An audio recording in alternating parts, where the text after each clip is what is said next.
Selamat pagi semua anak-anak ibu. Assalamualaikum warahmatullahi wabarakatuh. Nah, apa kabarnya semua? Ibu harap kalian dalam keadaan sehat walafiat ya. Berjumpa lagi dengan ibu di mata pelajaran otomatisasi tata kelola kepegawaian. Dan pada hari ini kita memasuki pertemuan ke-8. Nah, gimana? Masih semangat ya semuanya mengikuti pelajaran kita hari ini, biarpun kita tetap belajar menggunakan virtual atau jarak jauh, metode jarak jauh. Nah, jadi pada pagi hari ini sebelum kita memulai pertemuan kita hari ini, ada baiknya kita berdoa dulu ya menurut agama dan kepercayaan kita masing-masing. Berdoa dimulai. Berdoa selesai. Oke anak-anak ibu, langsung saja ya. Nah, jadi pada pertemuan 8 kita pada pagi hari ini kita itu memasuki bab 7. Judulnya adalah pangkat dan jabatan pegawai. Adapun kompetensi dasarnya yaitu yang pertama, kamu diharapkan mampu menerapkan apa itu duk pegawai. Jadi duk itu adalah daftar urut kepangkatan. Nah, lalu ada kompetensi dasar yang kedua itu menyusun daftar urut kepangkatan pegawai. Nah, adapun tujuan pembelajaran kita pada pagi hari ini, yang pertama kamu diharapkan mampu menjelaskan apa itu pengertian pangkat dan jabatan pegawai, dan yang kedua kamu diharapkan mampu memahami jabatan struktural dan jabatan fungsional yang ada pada pegawai. Nah, langsung saja ya, kita masuk langsung ke materinya. Nah, subbab yang pertama yaitu membahas tentang pengertian pangkat dan jabatan pegawai. Nah, untuk pertama-tama ini kita harus tahu dulu apa itu pangkat. Nah, jadi pengertian pangkat menurut Peraturan Pemerintah Nomor 11 Tahun 2017, pangkat itu merupakan kedudukan yang menunjukkan tingkat jabatan berdasarkan tingkat kesulitan, tanggung jawab, dampak, dan persyaratan kualifikasi pekerjaan yang digunakan sebagai dasar penggajian. Nah, jadi pangkat itu sebagaimana dimaksud diatur dalam peraturan pemerintah tadi, itu mengatur mengenai gaji, tunjangan, dan fasilitas bagi PNS.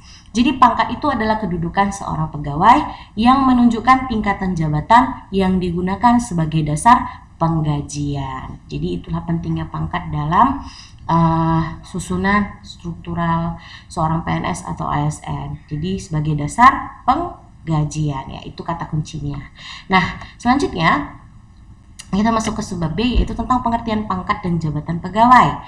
Nah, pangkat itu adalah kedudukan yang menunjukkan tingkat seorang pegawai dalam susunan kepegawaian dan yang digunakan sebagai dasar penggajian. Maka oleh karena itu setiap pegawai diangkat dengan pangkat tertentu. Jadi nggak ada setiap PNS yang diangkat sumpah janjinya jadi seorang PNS itu nggak ada yang tidak ada pangkatnya. Jadi semua ketika diangkat sumpah itu semuanya udah ada pangkatnya gitu. Udah ada golongannya, jabatannya udah dikasih masing-masing. Nah, jadi itu tadi pengertian pangkat. Sedangkan jabatan apa, Bu? Jabatan itu adalah sekelompok posisi yang sama dalam suatu organisasi. Nah, jadi kalau dalam PNS ini jabatan itu adalah kedudukan yang menunjukkan tugas, tanggung jawab, wewenang, dan hak seorang pegawai negeri sipil dalam kerangka suatu satuan organisasi. Itulah bedanya pangkat dan jabatan. Nah, selanjutnya fungsi pangkat dalam kepegawaian. Nah, jadi ada fungsinya ya anak-anak ibu. Yang pertama, pangkat tadi dalam kepegawaian berfungsi untuk membedakan tingkat seorang pegawai negeri sipil berdasarkan jabatan dalam menjalankan tugas, tanggung jawab, wewenang, hak, dan penggajian seorang pegawai dalam rangka susunan pegawai. Sedangkan tingkat kepangkatan dalam pegawai itu adalah tingkat-tingkat pada pangkat yang dimiliki oleh para PNS yang secara berkala dan berjenjang akan meningkat setiap 4 tahun sekali. Jadi setiap ASN itu ketika dia diterima baru lulus, lalu dia nggak sumpah janji. Nah, setiap 4 tahun sekali dia pasti naik pangkatnya secara berkala, artinya secara terstruktur. Udah secara pasti langsung setiap 4 tahun itu pasti naik pangkat. Dan khusus bagi pegawai fungsional, pangkatnya itu dapat naik setiap 2 tahun sekali bila memenuhi syarat. Nah, itulah dia fungsi pangkat dan tingkat kepangkatan pegawai. Nah, ini contoh atau tabel ya, tabel pangkat dan golongan PNS. Jadi di situ tertulis ada nama kolom tuh pangkat, golongan, dan ruang. Jadi pangkat yang paling mudah itu adalah pangkat juru muda. Di situ disebutkan golongan 1, maka ruangnya itu biasanya ruang kerjanya itu biasanya diidentikan dengan huruf A, alfabet kecil. Lalu ada juru muda tingkat 1, juru tingkat 1 itu masuk ke golongan 1. Lalu ada pengatur muda tingkat 1, pengatur tingkat 1. Nah, itu masuk ke golongan 2. Jadi, apa sih Bu bedanya golongan 1, 2, 3, 4 ini? Ini biasanya didasarkan ketika formasi pelamaran PNS kamu itu menggunakan ijazah atau pendidikan terakhir yang mana gitu. Kalau SMA ya, biasanya kalau SMA melamar PNS biasanya golongannya itu golongan 1 atau 2. Sedangkan kalau dari pendidikan terakhir dia seorang sarjana atau memiliki ijazah strata 1, maka ketika dia lulus mencalonkan PNS tadi menggunakan ijazah S1-nya, biasanya pangkatnya langsung ke golongan 3. Jadi di golongan 3 tadi ada penata muda tingkat 1, penata, dan penata tingkat 1. Selanjutnya ada golongan 4, itu ada pembina tingkat 1, pembina utama muda, pembina utama madya, dan pembina utama. Jadi itulah tabel pangkat dan golongan yang ada pada PNS. Nah, selanjutnya di subbab selanjutnya kita masuk ke poin C, yaitu jabatan struktural dan fungsional. Jadi dalam jabatan struktural ini ya, jabatan dalam birokrasi pemerintah ini dikenal jabatan karir, yakni jabatan dalam lingkungan birokrasi hanya dapat diduduki oleh PNS. Nah, jadi jabatan karir ini dibedakan menjadi 2. Yang pertama itu jabatan struktural. Nah, jadi jabatan struktural ini apa Bu? Yaitu jabatan yang secara tegas ada dalam struktur organisasi. Nah, kedudukan jabatan struktural ini bertingkat-tingkat, dari tingkat yang terendah itu ada eselon 4B hingga yang tertinggi eselon 1A. Jadi contoh jabatan struktural di PNS pusat misal ya, itu ada sekretaris jenderal, direktur jenderal, kepala biro, staf ahli. Nah, itu contoh dari jabatan struktural di PNS pusat. Sedangkan kalau contoh jabatan struktural di PNS daerah, misalnya di Pemkab atau di Pemkot ya. Pemkab itu pemerintah kabupaten, Pemkot itu pemerintah kota.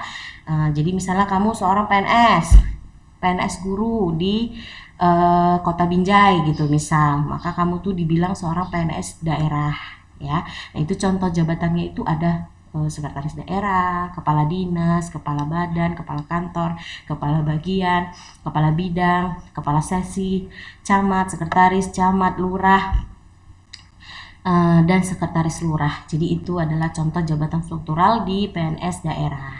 Ada paham ya sampai sini? Nah, itu tadi salah satu jabatan karir. Nah, itu tadi kan jabatan karir kan dibedakan menjadi 2. Yang pertama jabatan struktural. Nah, yang keduanya adalah jabatan fungsional. Nah, jabatan fungsional ini apa, Bu? Yaitu jabatan teknis yang tidak tercantum dalam struktur organisasi, tetapi dari sudut pandang fungsinya sangat diperlukan dalam pelaksanaan tugas-tugas pokok organisasi. Nah, misalnya itu ada auditor. Auditor itu termasuk ke jabatan fungsional auditor atau JFA. Lalu ada guru, dosen, dokter, perawat, bidan, apoteker, peneliti, perencana, peranata komputer, statistis, peranata laboratorium pendidikan, dan penguji kendaraan bermotor. Itu termasuk jabatan fungsional. Jadi bedanya jabatan struktural tadi Bu sama fungsional. Kalau struktural ada dia di di struktur organisasi, jadi tercantum di setiap kantor atau di papan itu ada jabatannya tertera gitu. Tapi kalau jabatan fungsional itu tidak tertera gitu, tidak ada namanya, itu tidak tercantum di papan atau di SK atau apa, tapi dia fungsinya itu sangat penting gitu. Nah, jadi itulah tadi perbedaan jabatan struktural dan fungsional. Jadi materi kita hari ini cuman ini saja, sampai sini saja dulu, karena ini Ibu bagi menjadi 2 kali pertemuan. Jadi sampai jumpa di pertemuan selanjutnya. Nah, ada baiknya sebelum kita mengakhiri pembelajaran kita pada pagi hari ini, kita berdoa dulu menurut agama dan kepercayaan kita masing-masing. Mulai ya, berdoa dimulai. Berdoa selesai. Oke, terima kasih buat anak-anak ibu karena masih tetap semangat ikuti pembelajaran kita hari ini. Ibu harap kalian tetap jaga kesehatan, jangan lupa tugasnya dikerjakan. Oke, sampai jumpa. Assalamualaikum warahmatullahi wabarakatuh.